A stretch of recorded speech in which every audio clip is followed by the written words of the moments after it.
Will inflation stop the housing market?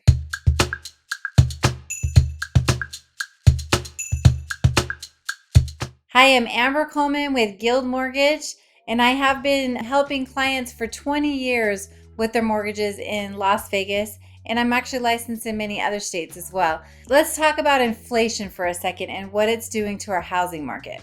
We haven't seen inflation around we're at 40-year highs right now. So it's been quite a while since we've dealt with this type of world that we're in right now with inflation. So what it's doing is we're seeing our gas prices go up, right? We're seeing our food prices go up. We're seeing our rent prices go up. We're seeing pretty much everything around us. The cost to live is becoming much more expensive. So inflation is definitely affecting all of us in every way. What it's doing to our housing market, because when inflation happens, the Federal Reserve has to take steps in causing our rates to increase. So because they dumped in an obscene amount of money into mortgage-backed securities during the COVID period, 2020 and 2021, and now they're pulling all that back, that's causing us to deal with some pain with interest rates. Here's what I'm looking at right now.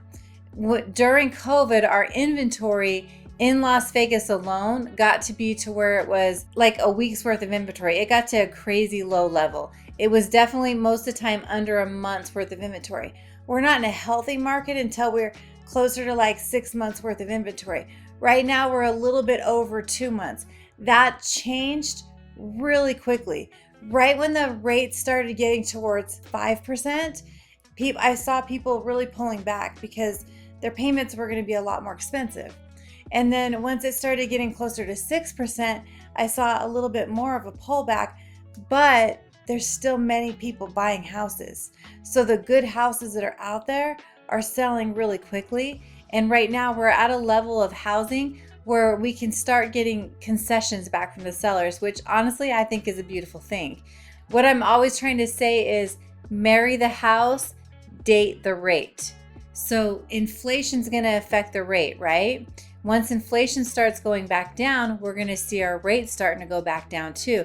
So if you're buying the house right now, then refinance later, watch the markets and what they're doing, and then refinance that house later so that way you can get something while sellers are fearful, but then you can then get the better rate when you refinance the house. Inflation is definitely affecting our housing market. It's causing people to pause on home buying, which honestly is what the feds are trying to do, is to cause a little bit of pain so people pull back on buying houses right now because housing affects inflation and they're trying to cause inflation to go down. So it's kind of like a manipulation to be able to pull people back from buying. Will it ultimately affect our housing market? I mean, I know a lot of people are talking about crashes and stuff like that. So when the last time we had a crash was pretty recent and everybody has it on the top of their minds, the crash of 2008, and it caused some pain for a few years. I, for one, was involved in pretty good pain and I was, doing mortgages during that time. The houses that are listed right now is getting closer to a buyer's market. A buyer's market means that the sellers don't call the shots, the buyers call more of the shots. They buy what they want to. If there's repairs in the house, you get them. Sometimes you can even ask for seller concessions. I think it's a beautiful world as a lender. I love buyer's market because my buyers can get quite a bit and they can get better deals on a house. So we're getting closer to that buyer's market. When we crashed in 2008, we had over 20,000 houses listed on the market. So what caused that crash was people foreclosing on properties. Now let's talk about that for a second, because when people were foreclosing on properties, they were upside down in their mortgages, meaning that they owed more on their mortgage than their house was worth. That's not the case right now, is it? Most people that have houses have a crazy amount of equity in their house. So we're not really going through that right now. Also, most people that foreclosed, and I can speak from experience here, when I had problems back then with 2 properties that I ended up losing, I had ARM loans on it, adjustable rate mortgages. I would have kept at least one of the properties had I been able to refinance out of that loan. Right now, majority of people are in fixed rate mortgages. So if the market goes like this or like this, they can still pay their mortgage payment And to be honest with you, a lot of mortgage payments are less than rents because rents are raising so much. To see a crash, we'd have to see an obscene amount of houses come on the market. In order to see that, we'd have to see foreclosures. And foreclosures, I can't see the foreclosures happening as long as people have crazy low interest rates that they refinance their houses into, and they don't have to sell. They're on fixed rate mortgages, and if they sell their house, they have to move somewhere, right? That's going to be a rental market's high. What I'm looking at and all the research that I'm doing with inflation, and the reason why I explain that to you is a lot of the hedge funders have been buying up the houses. Now, in a world of inflation, it begs me to ask the question, why would a hedge funder buy up all the houses? Well, then I found the answer. So the hedge funders are buying up the houses because the hedge funders are buying them up on a long-term basis. And in a world of inflation, if they buy up the house and they rent it, what goes up during the world of inflation? Rents go up.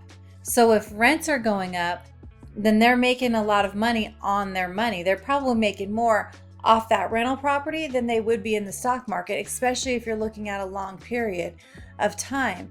So housing markets typically do very well in inflationary markets because of that reason. Because people that buy houses to rent, remember why there's fear out there. People are holding back from buying a house because they're scared of losing because of what they saw happen in 2008, right? But the hedge funders, the investors, the people with money, they're not pulling back right now. They're buying up the houses because they can make a lot of money off the rent that the fearful people are going to be paying when they have to rent houses. So inflationary markets, real estate does very well. And remember the saying from Warren Buffett, be fearful when others are greedy, be greedy when others are fearful. Right now there's a lot of fear out there. I would hate to see the hedge funders buy up all the houses. I would love to be able to see homeowners be able to get into houses and feel the freedom of owning their own house and owning their own lives for that matter. So if you want to get qualified so we can see what you qualify for, what kind of house we can put you in, especially why there's fear on there, especially on the seller side, there's a lot of fear when they're selling a house. They could jump on some of the things that could give you a really good deal. Let's talk about it. Let's go through all your numbers. Let's go through a game plan. Let's see how to get you in the house. And remember, marry the house, date the rate. When the rates are lower, then we'll refinance you to a lower interest rate. If you like this video, I would love it if you liked and subscribed to my page for more informative videos coming to you in the future. And I hope you have a great day.